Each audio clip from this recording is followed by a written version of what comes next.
Good morning, everyone. The name of this sermon is Noah's Flood and its Modern Day Relevance. This is a new recording, and this is part one in a series. I want to begin with a prayer. Heavenly Father, thank you for allowing us to meet today to study your word together.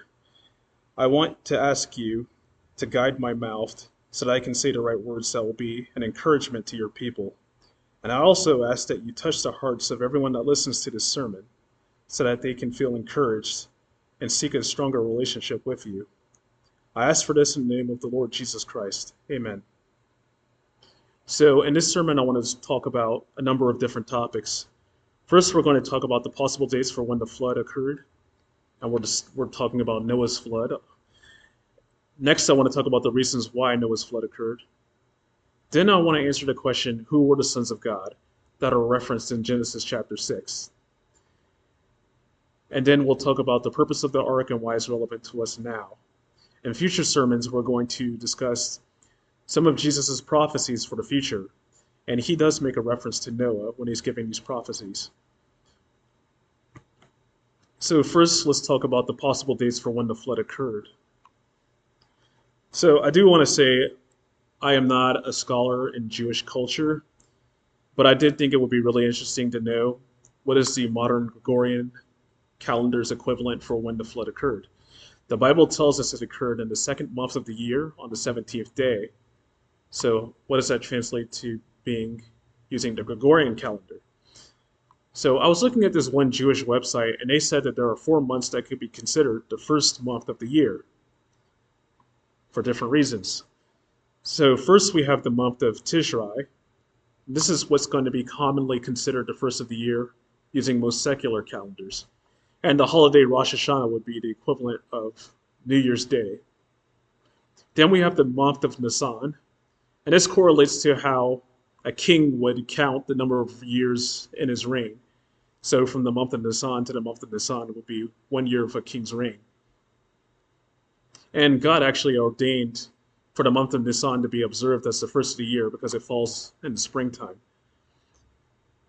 This is after he freed the Hebrews from slavery in Egypt in the book of Exodus.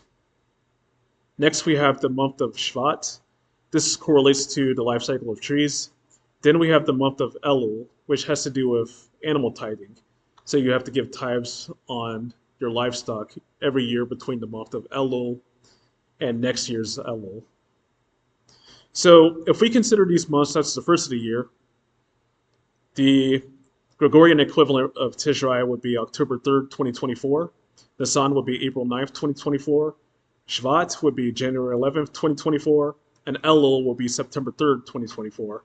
I'm specifying 2024 because the Jewish calendar, the months either have 29 days or 30 days. And then they have a leap year where they add an extra month, which would be Adar 2.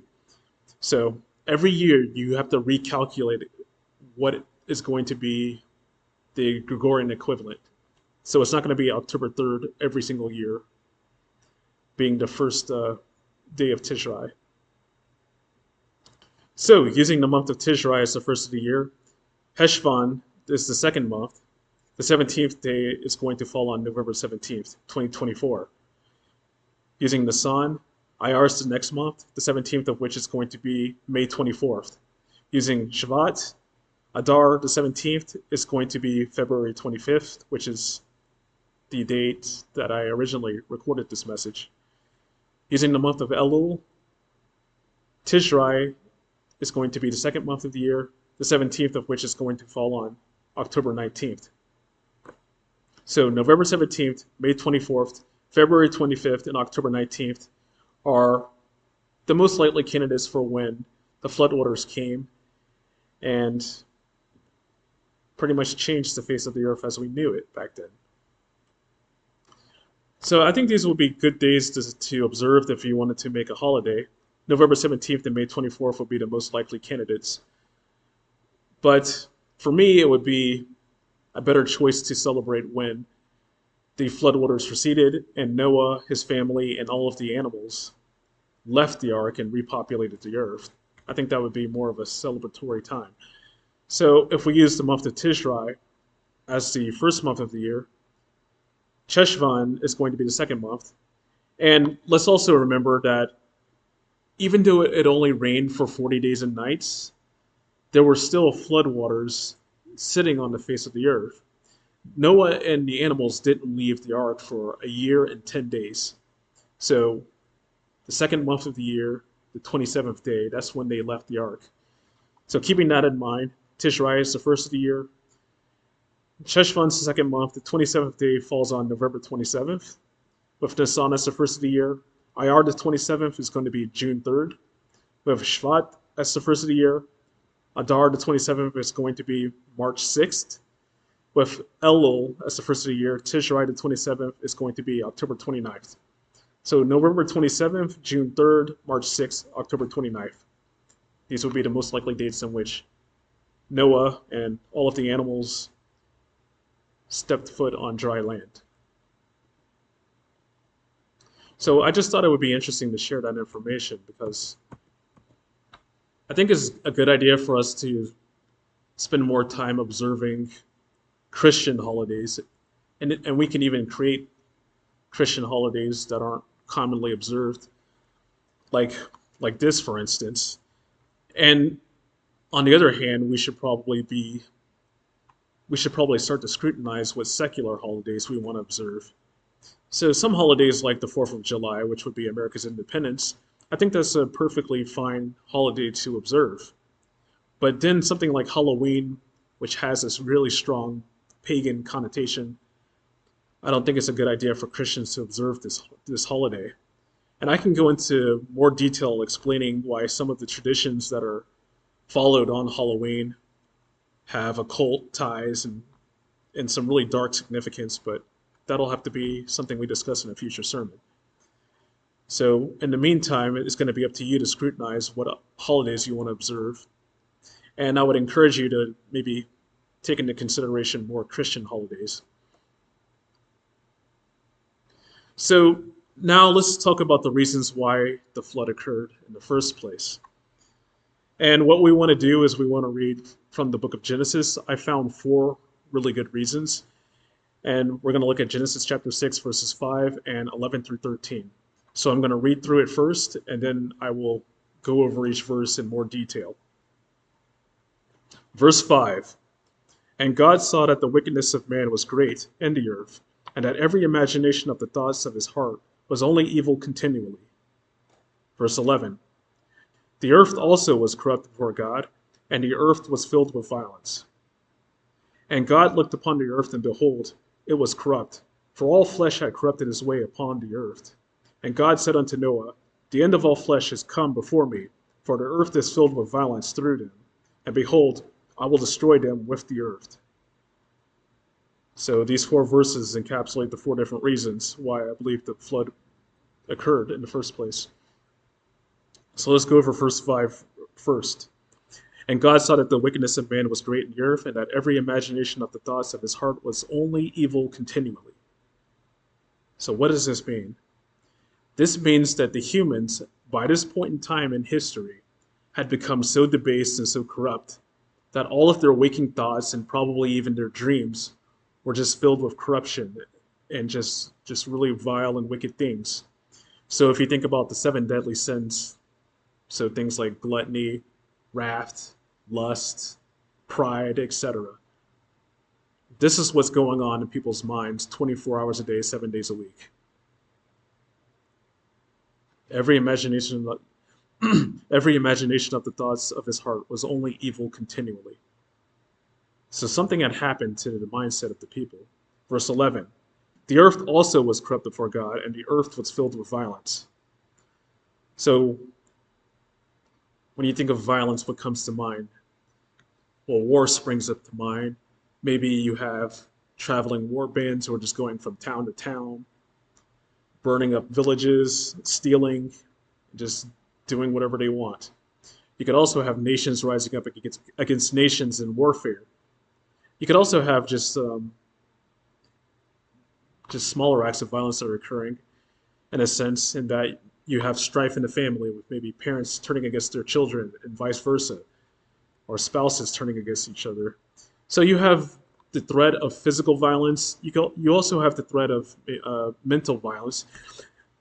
violence comes in a lot of different forms. You can have warfare, you could have just fighting, you could have people stealing your property or damaging your property. That's basically an act of violence.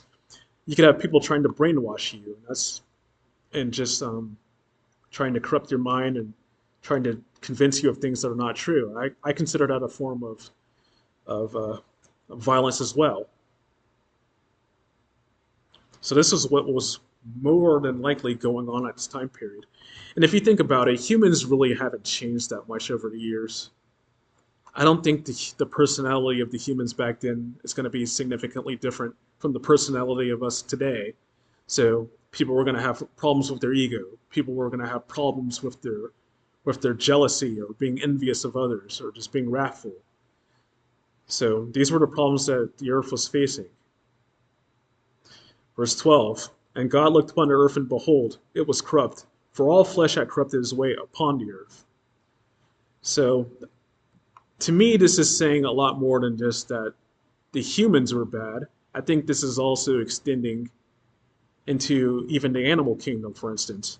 So if you have humans engaging in warfare, and maybe they're setting forest fires, that's going to agitate the animals. It's going to make them uh, feel intimidated. Maybe it's going to spur them to become violent and attack humans and attack each other. So I think just everything was just spinning out of control at this point in time. And I actually would say it might even go further than that. You might have just the humans inflicting acts of violence on animals just willfully, not just to kill animals to use as food, but just maybe as sport as well. And they might have been doing even unspeakable things to the animals. If you can read between the lines of what I'm saying, they might have been performing all kinds of experiments on them. And you might not think that they were using scientific experiments, but it doesn't even have to be like in a lab setting. They might just be trying to cross breed different animals and things like that. It's possible. But let's move on. Verse 13. And God said unto Noah, the end of all flesh is come before me, for the earth is filled with violence through them. And behold, I will destroy them with the earth. So what verse 13 tells me is that the earth has become so violent that even if God didn't send the flood to wipe out everything on the earth, and I think you could look at the flood as being a mercy killing in a sense, but if God didn't do it, it wouldn't have mattered because all of the humans were probably going to die anyways. So if you think about it, the warfare between the different nations might have just been so strong that it would have just basically been a mutually assured self-destruction.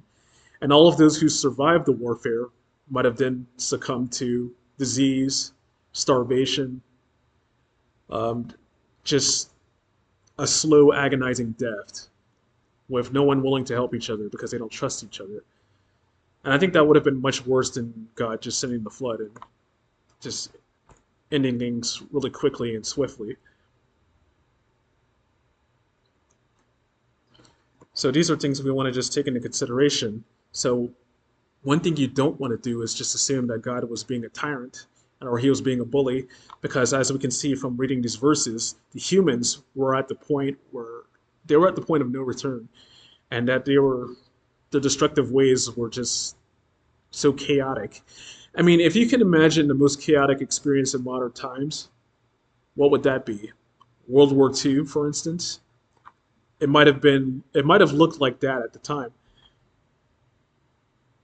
So you would have had nations fighting against nations. So with World War II, you had fighting in Asia, you had fighting in Europe. You didn't really have fighting in um, the continental United States, but Pearl Harbor was attacked, and that's what drew the United States into the war. So basically, there was fighting all over the country, all over the planet, I should say. Africa, Asia, Europe, and different places. So the level of violence might have been at that level, with just everyone fighting each other. But then it raises the question, how is it exactly that the humans got themselves to this point where they're this violent, this hostile? I think the best way to answer this is by looking at Genesis chapter 6, verses 1 through 4. So I'm going to read through it and then I'll expand upon it. Verse 1, and it came to pass when men began to multiply on the face of the earth, and daughters were born unto them, that the sons of God saw the daughters of men, that they were fair, and they took them wives of all which they chose. And the Lord said, my spirit shall not always strive with man, for that he also is flesh, yet his days shall be 120 years. There were giants in the earth in those days, and also after that, when the sons of God came in unto the daughters of men, and they bare children to them, the same became mighty men which were of old, men of renown. So this is saying quite a lot.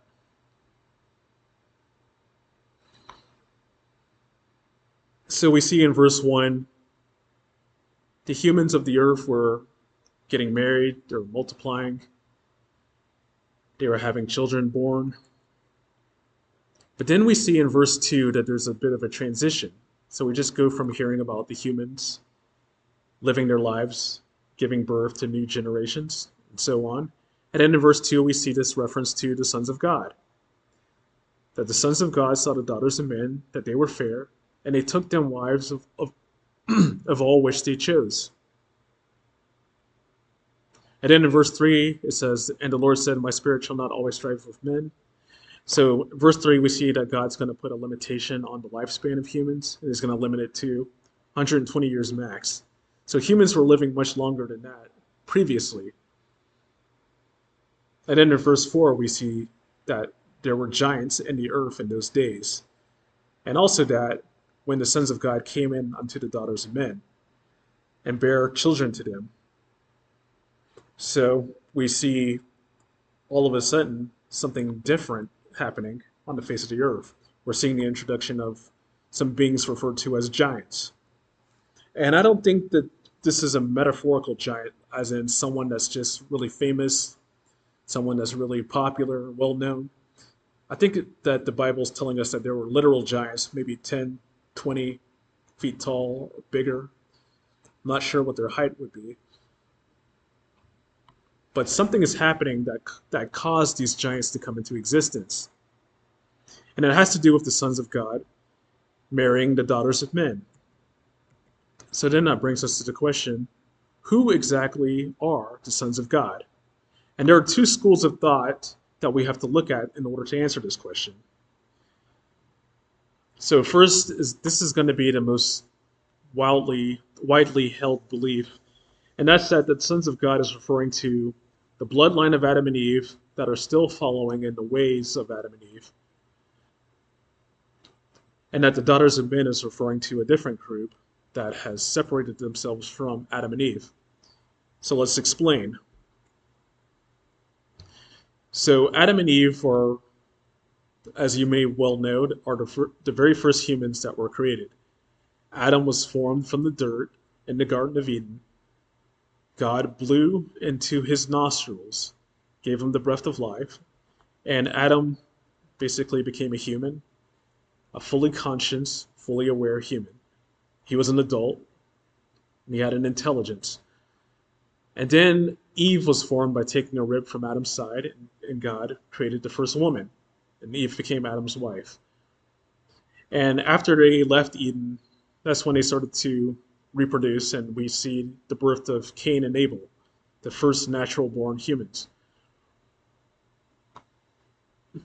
And as the story goes, Cain and Abel were providing sacrifices to God. Abel would have been serving as a shepherd, or he was tending to livestock, you could say, whereas Cain was more of a farmer. So he was gathering crops and things like that. So even as far back as the first natural-born humans are concerned, you had farming that was occurring, and you had ranching, so the raising of livestock.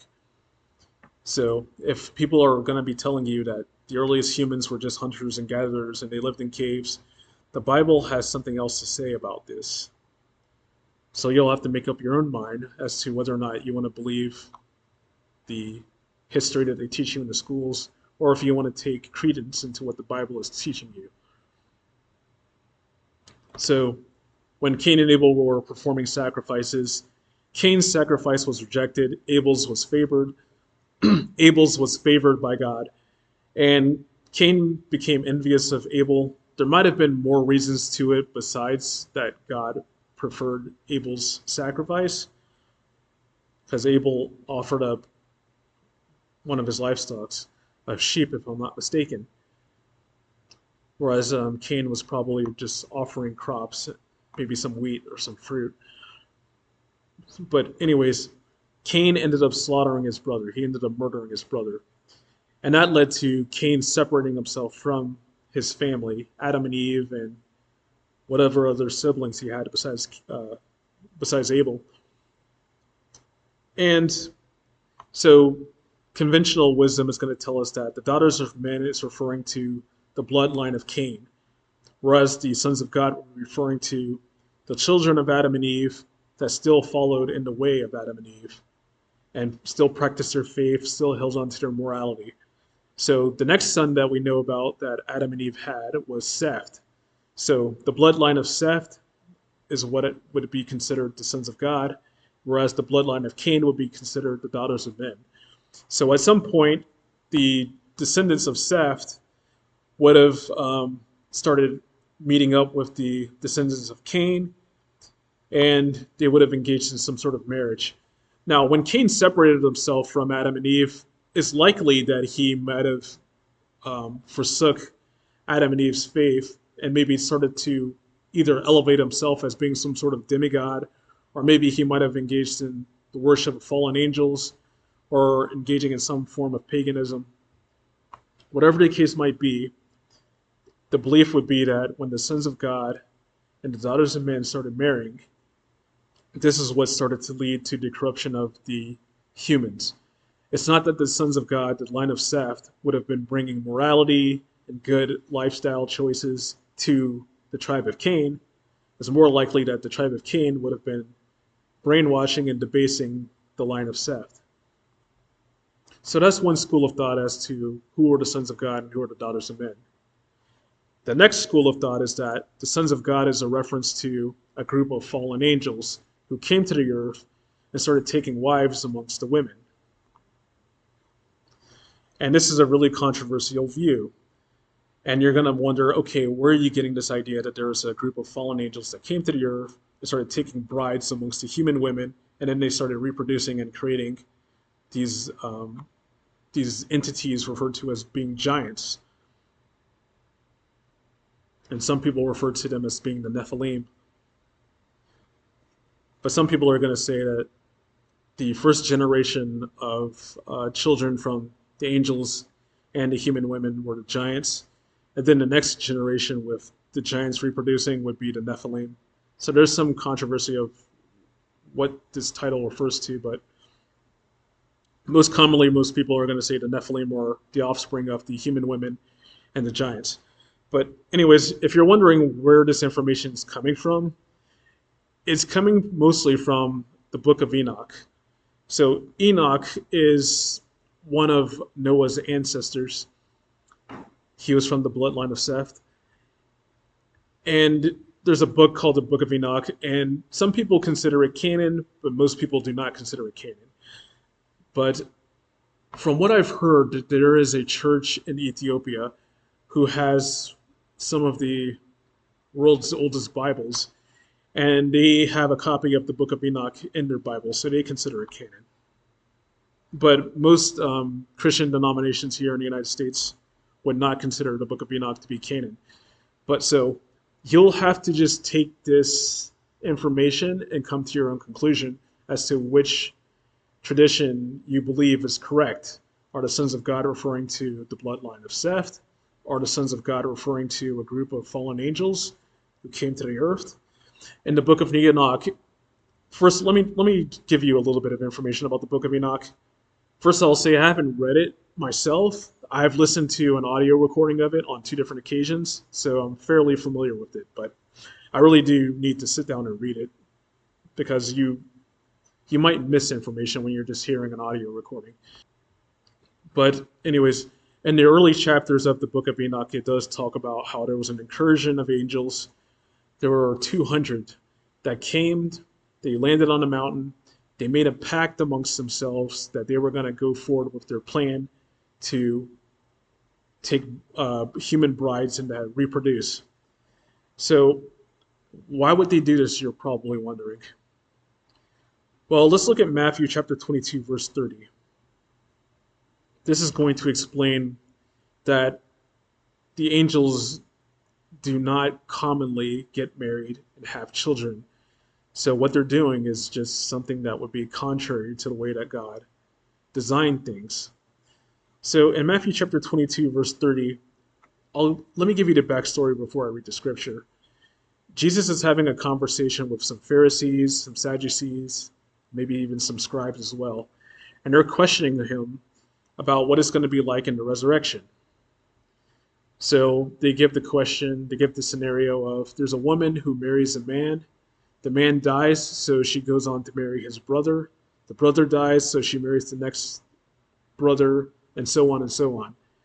And so they're asking in the resurrection, to which of the brothers is the woman properly going to be married to? The first husband, perhaps? Maybe the last husband? Maybe a different husband, whichever husband gave her the most children. And Jesus says in verse 30, for in the resurrection they neither marry nor are given in marriage, but are as the angels of God in heaven. So Jesus' answer, he's saying, we don't have to worry about which husband the woman belongs to, and which husband belongs to her, for that matter, because the kingdom of heaven, there isn't going to be marriage. I think that in the kingdom of heaven, basically, we're going to be like a big family. We're all going to be like brothers and sisters. So you're not going to have. Well, you'll be close to people, definitely, but I think we're all going to be looking at each other more like as equals, as brothers and sisters. So we're not going to have husbands and wives, and you're not going to necessarily be having children in heaven, but nevertheless, you're going to be similar to the angels. So this is the state in which angels are currently living. They're not getting married, they're not reproducing. So there was a group of angels, 200, that came to the earth, and they decided, maybe they were watching over the humans, and they thought, this is something that we want to do. We want to be able to reproduce after our own kind. We want to have children that are in our image. And since we're not going to be intermarrying amongst each other, let's go down to the earth and take human women to be our brides and to carry our children.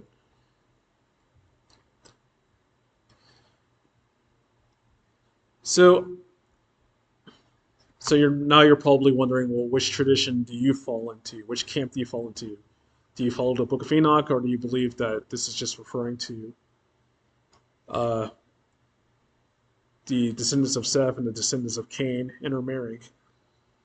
I think there's something to be said about the story of the Book of Enoch, but like I said, I think you need to make up your own mind. But I think there's a strong possibility that the Book of Enoch is giving us some valid information. Because it doesn't really make sense that just because someone is a descendant of Cain versus a descendant of Seth, that their intermarriage would result in the birth of giants. And I do think, like I said earlier, think that these giants are referring to really tall, massive humans, and not just giants metaphorically as being really well-known and popular people. And it also makes sense that if the fallen angels are interacting with humans and reproducing and corrupting the bloodlines, that's what's going to be leading to God thinking that the end of all flesh has come, because the genetics are being tampered with, and you're seeing violence erupting on the face of the earth, especially with the giants. The giants weren't able to have their appetites satisfied by whatever animals were being cultivated and whatever animals are being raised, whatever crops are being cultivated, so they started eating the humans, basically. So there was a lot of violence in that sense.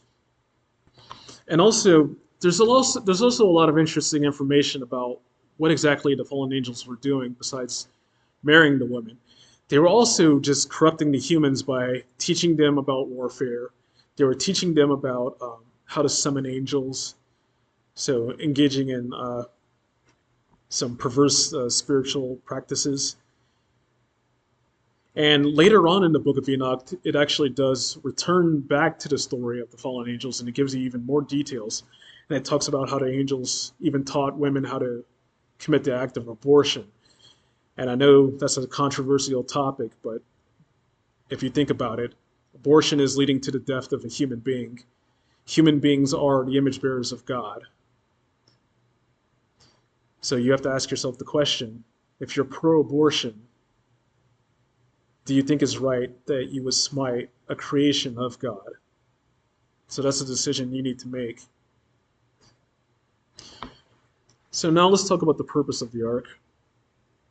So it does make sense that the fallen angels, their story with them interacting with humans and just teaching them about a lot of dark things and getting them to become more and more violent and just amping on just warfare and violence and bloodshed. Why would they do that? That's a great question to ask. It could be the fact that the fallen angels knew that they would be punished for coming down to the earth and reproducing with women. But I think that they probably thought that they would ultimately be restored back to their old positions. God might punish them for a little while, but maybe he'll let them come back and serve in heaven again. So, or it might have been the case that they thought, well, if we're going to get punished, let's go ahead and make the humans look worse and look like they're more out of control than us. So maybe just by comparison, they wanted to make themselves look better by encouraging humans to do really vile things. And one other thing I'll say before we move on, some people are going to ask, okay, angels are spiritual beings. How is it possible for a spiritual being to reproduce with a human woman? Well, if you think about it, the angels are able to physically interact with humans. For example, if you look at the story of Abraham and Lot in Sodom and Gomorrah. So God comes down to the earth with two angels. Abraham prepares a feast for them. So you see two angels having a meal with Abraham. The angels then go to Sodom and Gomorrah. They meet up with Lot. Lot invites them to his house, and he has dinner prepared for them. So they're able to have a meal with Lot. And then all of the men of Sodom and Gomorrah find out about the angels. They surround Lot's house. They demand that Lot give up the angels because they wanted to abuse them. Lot goes outside of his house to try to appease the crowd and to just talk them out of it. But they're becoming more and more hostile, so the angels grab Lot and pull him into the house. So that's even more physical interaction between an angel and a human. So to some extent, the angels are able to take on physical characteristics. And you might say, okay, maybe it's possible for the angels to come to the earth in a physical bodily form, but that doesn't mean that they can reproduce with humans. So here's a thought to explain how it's possible. It could be the case that they took genetic material from women, genetic material from men, and then genetically modified it at the DNA level to create beings that were in their image, and the beings became the giants. So there's nothing to say that the angels are not far more scientifically and technologically advanced than us. I know that's a controversial thing to say, but we have the practice of in vitro fertilization today. It's quite possible that the angels knew how to do that thousands of years in the past. So now let's look at the purpose of the ark. Why did God have Noah build this structure? It pretty much boils down to this. There's a Bible verse. Noah found grace in the eyes of the Lord. So in spite of all of the chaos that was going on in the world at this time, you still had Noah and his family that were still diligently serving God in the way he originally intended. And because of this, God wanted to preserve life on earth and not just wipe it out and maybe start all over. So that's why God commissioned the ark. The ark is serving as a system of preservation for the animals that haven't been corrupted, because some people, the book of Enoch it can be implied that the angels didn't just perform these reproduction experiments with humans, but also some people believe they did it to the animals and even maybe to the insects. So, nevertheless, God pulled in the animals that were uncorrupted and he brought them to the ark. And I do believe that Noah and his family were uncorrupted. So, the next thing I want to discuss is just what the civilization was like at that time. Because if you ask me, I do not think that the humans at that point in time were living in a primitive society. If you think about it, the ark is a very, very massive structure. Noah was building a gigantic ship on dry land. If building massive structures like that was totally novel, because the humans were just hunters and gatherers that were running around in loincloths and living in caves, and maybe building bonfires was the height of their technology, I disagree with that notion. So let me give you some proof as to why I believe that their society back then was fairly modern. I'm not going to say that it was modern like it is now, but if I had to make a guess, I would say that maybe they were experiencing a civilization similar to the Renaissance, or maybe even a little bit more advanced than that. But let's see what the Bible has to say about the society at this point in time. So we're going to look at Genesis chapter 4, and we're going to conclude with this. And we're going to start at verse 16. So we're going to learn about the descendants of Cain, and we're going to look at some of the technology that they were developing along the way. Verse 16.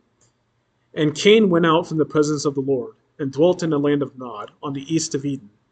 And Cain knew his wife, and she conceived and bare Enoch. And he builded a city, and called the name of the city after the name of his son, Enoch. Now, first I want to say this Enoch that is the son of Cain is not the same Enoch from the book of Enoch. The book of Enoch is referring to one of Noah's ancestors, and Noah is not from the line of Cain. He's from the line of Seth. So what verse 16 is telling me is that Cain separated himself from his family. Verse 17, Cain took a wife. You're probably wondering, who is Cain's wife? This is a really common question. Cain's wife would be one of his sisters. Now, Adam and Eve lived for hundreds of years. If it takes 9 months to have a child, and Adam and Eve lived for hundreds of years, they would have had plenty of time to have hundreds of children. They were not just having 3 sons and then that's it. They had sons and daughters. The Bible just doesn't record the names of all of their children or even the numbers of children they had. So it's fair to say that Cain took one of his sisters. And before you say that Cain marrying one of his sisters was forbidden, he didn't really have a choice. And also, we should keep in mind that the bloodlines at this time were so pure that I think it would have been okay for 2 siblings to marry. And then in the next generation, you would probably have cousins marry, and then it would spread out with the family trees spreading out in future generations. But Cain didn't really have a choice. He had to marry one of his sisters. I know that there's a train of thought that says there were other humans in Eden, and that when Adam and Eve were kicked out, all of the other humans went with them. But I don't really see it in the Bible just yet. I will do more research on that topic in the future. But as of right now, I don't really buy into that theory. So I believe Adam and Eve were the first humans, and they basically all of the bloodlines of humanity stem from them. So all cultures on this planet we're all related if you look far enough back. Verse 18. Oh, verse 17 also tells me one other important thing. When Cain left, he went out and he built a city, and he named the city Enoch. What is a city? Well, when I think of cities, I think of 2 things: buildings and roads. So that's telling me that they had a basic understanding of construction engineering if they're building cities. What kind of cities? Were they using mud bricks? Were they using stones? What were they using for mortar? I can't really answer that question, but this is telling me that from the beginning they were living in something that's a bit nicer than a cave. They weren't just sleeping under the stars. Verse 18, and unto Enoch was born Irad, and Irad begat Mahujael, and Mahujael begat Methusael, and Methusael begat Lamech. And Lamech took unto him two wives. The name of one was Adah, and the name of the other Zillah. And Adah bare Jabal. He was the father of such as dwell in tents, and of such as have cattle. So verse 20 is telling us something really interesting. Jabal is living in tents, and he's raising cattle. You know what that sounds like to me? That sounds like cowboys. And this is something that's going to be in contrast to how the previous generations were living in cities. So you have some people living in cities, and you have some people traveling around, taking their livestock from green pasture to different rivers, to different places just to help feed them and nourish their livestock. So you have your city folk and you have your cowboys. Verse 21, and his brother's name was Jubal. He was the father of all such as handle the harp and organ. This is also telling us something interesting. Jubal is creating musical instruments. So they have a bit of a leisure class going on. And to create instruments, you have to be pretty good at woodworking, don't you? So there's some carpentry skills that are being developed. A harp is a stringed instrument. So what were they using as strings? Some sort of animal intestines, perhaps? So this is some pretty advanced knowledge that they seem to have at this point in time. And what is an organ? An organ is an instrument where you press on different keys and you get different sounds. So we have an electric organ over here. And I'm not saying that they had electric organs back then, but you can have organs that don't run on electricity. So I would be really interested in knowing what the organ was like back then.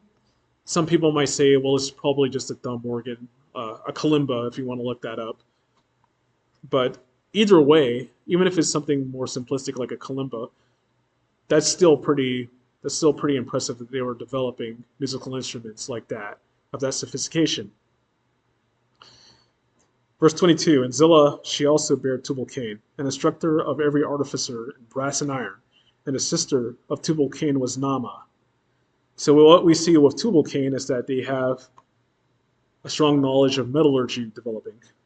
So they're developing tools made out of brass and iron. So they've at least reached the Iron Age. So what are they making with brass and iron? That can be a really interesting conversation. You might just say, well, maybe they're developing brass buttons for their clothes. I would say they're probably developing spokes for wheels. I certainly believe that they have wheels and carts. I certainly believe that they were living in cities and they probably had irrigation systems, and who knows, maybe they even had plumbing. But as we can see by reading Genesis chapter 4, there was technological development that was happening with every generation. They were advancing.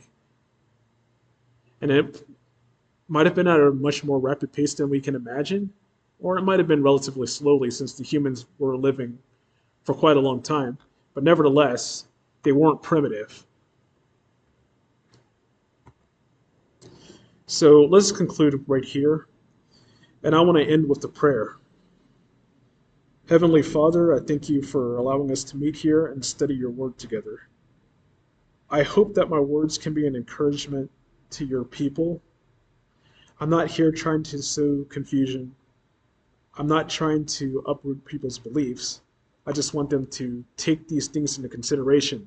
Because whether you've heard of the Book of Enoch or whether you've heard of some of these theories before, people are talking about them much more now than they were in the past.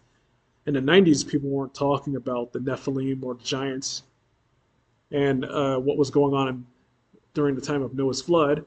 But that's a common conversation that's happening in podcasts and on YouTube channels and social media, and different articles. So it's important for us to bring this to our attention so that we know what people are talking about.